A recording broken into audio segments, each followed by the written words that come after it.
তো লাইফে হয়তো কখনো এতটা খিদের জন্য কষ্ট পাইনি।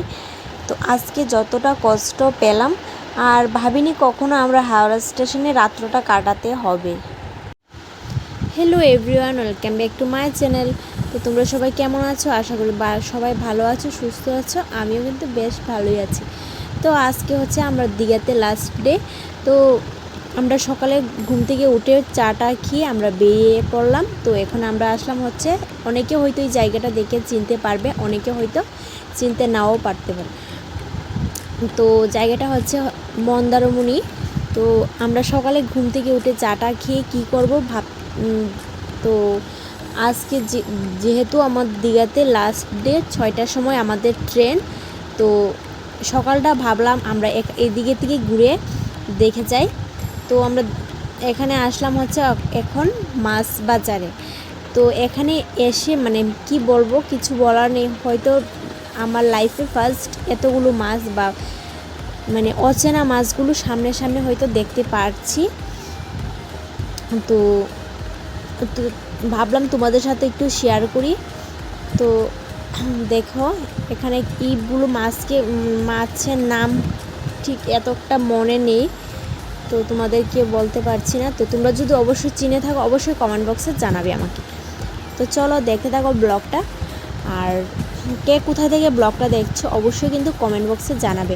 আর আমার দীঘার ব্লগ বা তোমাদের সাথে এতদিন যে ব্লগগুলো শেয়ার করছি অবশ্যই কিন্তু বলবে কেমন লাগছে বা না লাগছে। তো তাহলে তো আমার ভালো লাগবে।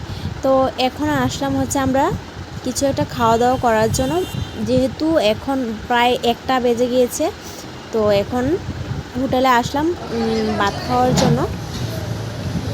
তো এখানে নিয়েছিলাম ভেজ থালি, তো মাছটা আলাদা করে নিয়েছিলাম।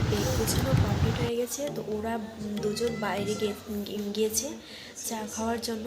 তো ওরা আসলেই আমরা বেরিয়ে পড়বো। তো এখন বাজে 5টা বেজে গিয়েছে। তো 6টার সময় আমাদের ট্রেন। তো ওরা আসলে আমরা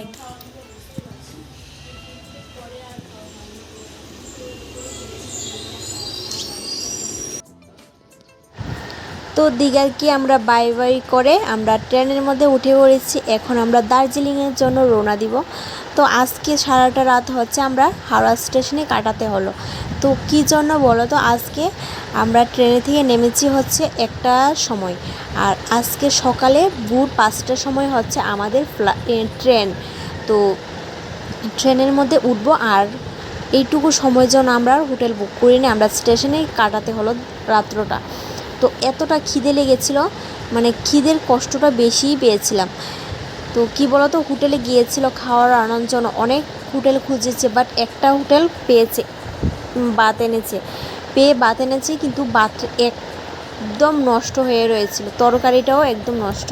তো কিছু করার নেই, আজকের মানে কিছু আর খাওয়ার ছিল না। রাত্রটা এইভাবে কষ্ট করে কাটাতে হলো। মানে এতটা কষ্ট পেয়েছিলাম কি বলবো, হয়তো লাইফে আর এমন কষ্ট পাইনি, মানে এত খিদের কষ্টটা। তো কিছু করার নেই। তো আজকের ব্লগটা আমি এখানেই শেষ করছি। ফিরে আসছি তোমাদের সাথে নতুন একটা ব্লগ নিয়ে। তো নেক্সট ব্লগটা কিন্তু আরও একটা ইন্টারেস্টিং ব্লগ। তো তোমরা সবাই কিন্তু দেখতে কেউ মিস করবে না। আর অবশ্যই কমেন্ট বক্সে জানাও আমাকে কীরকম লাগছে এখন। তো বাই বাই, তোমাদের সাথে দেখা হচ্ছে দার্জিলিংয়ের ব্লগ নিয়ে।